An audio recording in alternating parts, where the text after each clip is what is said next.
जागो के अंतर्गत आइए आज एक और नए विषय को ध्यान में रखकर चर्चा करते हैं। जिंदगी की भागदौड़ में कहीं हम जिंदगी जीना तो नहीं भूल गए।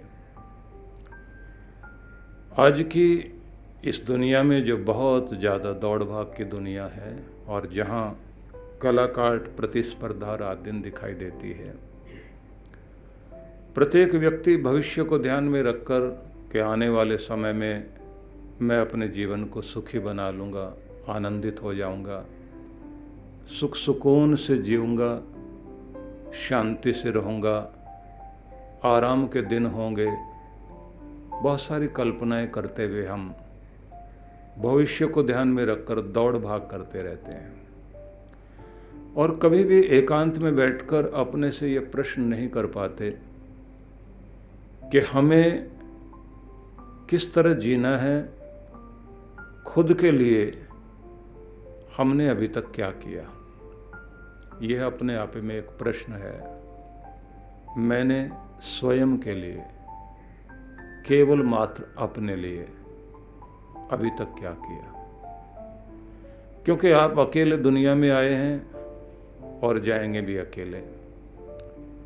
दुनिया का मेला आपको साथ में मिलता जरूर है, बहुत सारे लोग मिलते हैं, रिश्ते नाते मिलते हैं, लेकिन सारा सुख दुख आपको अकेले ही भोगना पड़ता है। ये बात अलग है कि दुख देने वाले लोग बहुत सारे हो सकते हैं और जिनको देखकर आप खुश होते हैं वो भी बहुत सारे हो सकते हैं, लेकिन फिर भी यात्रा जीवन की अकेली होती है। तो प्रश्न सबसे पहले ये आता है कि हम खुद के लिए क्या कर पाए, और फिर ये भी प्रश्न है क्या हमें करना चाहिए था, क्या हम अपने जीवन से संतुष्ट हैं या नहीं है। कोई भी व्यक्ति कितना भी धन ऐश्वर्य, कितने भी पदार्थ इकट्ठा कर ले, उसके पास अच्छी गाड़ियां हों, अच्छा बड़ा घर हो, जमीन जायदाद हो, इस सब के बाद भी यदि व्यक्ति की खुद की जो सबसे बड़ी आवश्यकता है, जिस पर वो कभी ध्यान नहीं देता, अगर वह उसके जीवन में नहीं है, तो ये ध्यान रखने की बात है कि अपने अंदर व्यक्ति बहुत बड़ी गरीबी और बाहर देखने में लगता है कि हम बहुत समृद्ध हैं। अब प्रश्न ये होता है कि हमारे अंदर की अमीरी क्या हो सकती है, भीतर की अमीरी क्या हो सकती है, कौन सी चीज़ है जो हमें अपने निजी जीवन के लिए करनी चाहिए थी। तो पहले तो हम ये जान लें कि कोई व्यक्ति बहुत मेहनत करने के बाद एक सुंदर मकान बना पाया, लेकिन उस सुंदर मकान में, सपनों के मकान में वह खुशी से नहीं रह पाया, उसको उस घर में शांति नहीं है, सुख सुकून नहीं है, तो फिर ये समझ आता है कि अभी तक मैंने जिस बात के लिए मकान बनाया था, इसमें आराम की सुख सुविधा वाली चीज़ें तो ज़रूर हैं, लेकिन मेरा मन शांत नहीं है।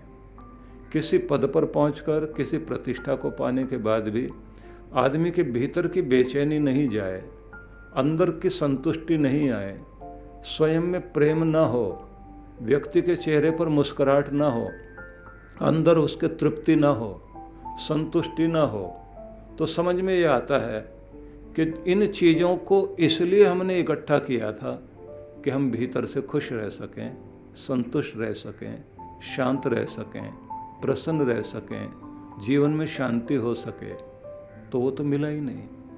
तो अभी ये समझ में आता है क्या दुनिया में सबसे बड़ी दौलत बाहर वाली है या भीतर वाली है। ज़्यादातर लोग दुनिया के बड़े से बड़े अभिनेता, नेता, प्रसिद्ध उद्यमी लोग अपने जीवन के अंतिम भाग में ये कहते हुए सुने गए कि हमको जीना नहीं आया, हम ठीक से जी नहीं पाए। एक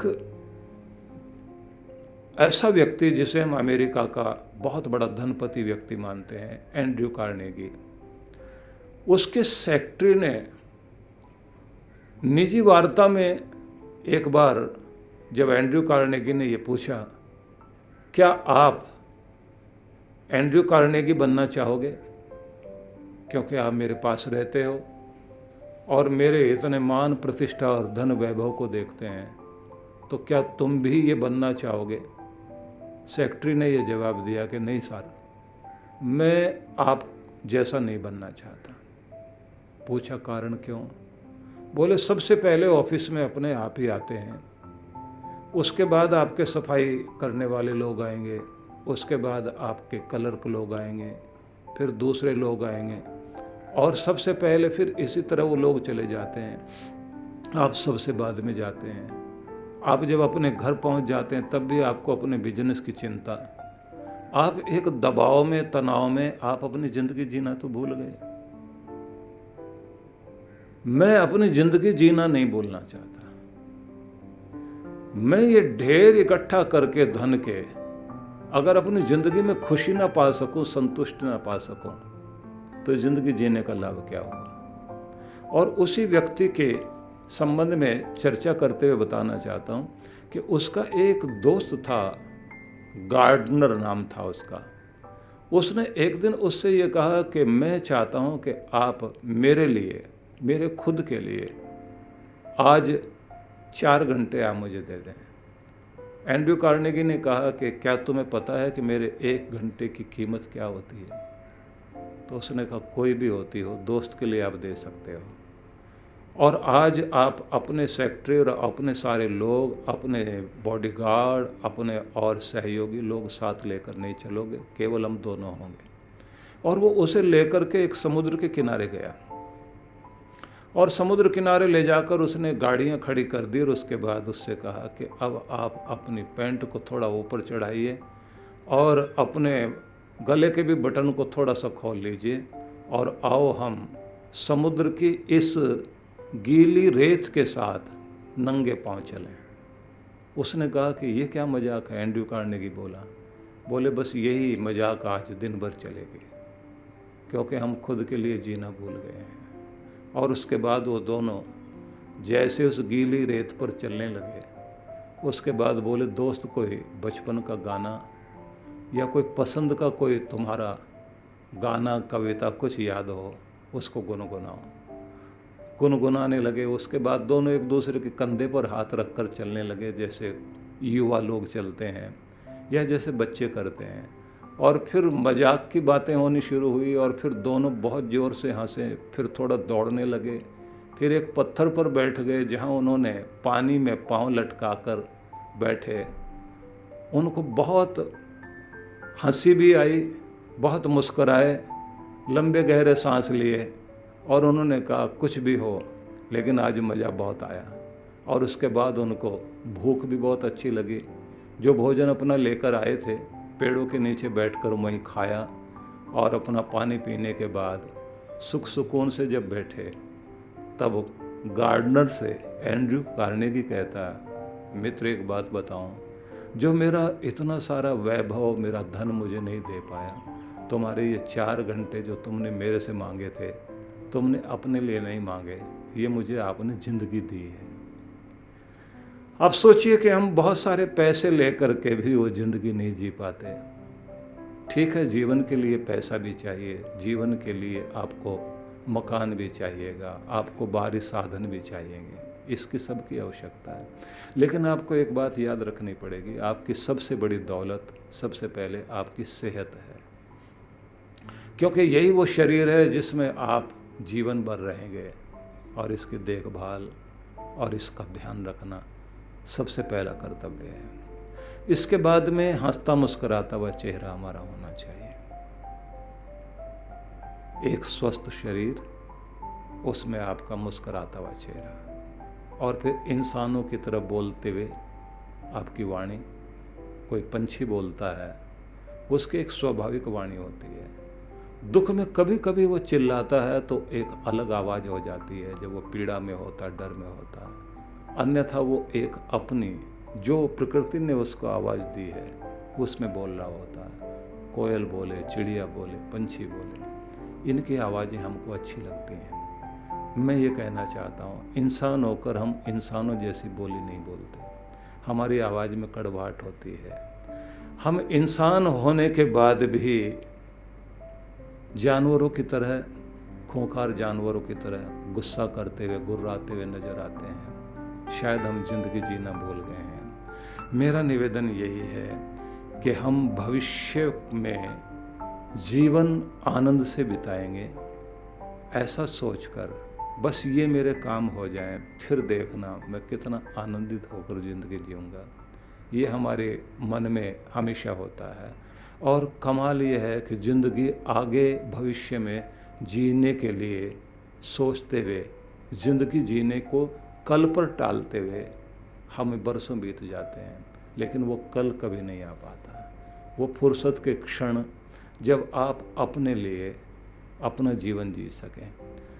मज़े की बात यह है कि ये सारी चीज़ें जानने के बाद भी व्यक्ति जो है वो कभी इसके लिए समय नहीं निकालता। शायद इसको कुछ फालतू समझता है। इसलिए ज़्यादातर लोग आज की दुनिया में मैंने देखा है कि वो या तो अपने मोबाइल फ़ोन में, सेल फ़ोन में, उसमें न जाने क्या ढूंढ रहे होते हैं, या अपने टीवी के आगे बैठे होते हैं। खुद से बातचीत करने का समय किसी के पास नहीं है। खुद के लिए समय निकालने के लिए हम तैयार नहीं होते हैं, और देखते देखते ज़िंदगी हमारे हाथों से निकल जाती है।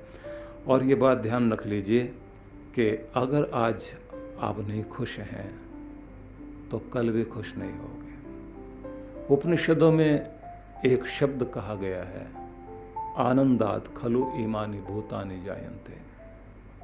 आनंद से ही तुम इस दुनिया में आए हो और आनंद को ही लेकर जीना चाहते हो, और आनंद में ही अपने आप को समाहित कर देना चाहते हो कि मैं समा जाऊं आनंद में, खुशी खुशी दुनिया में जीऊं, खुशी से रहूं और खिलखिलाते मुस्कराते मुस्कराते फूल की तरह हंसते मुस्कराते विदाई ले लो, कि ये है तुम्हारी ज़िंदगी का सबसे बड़ा पर्पस।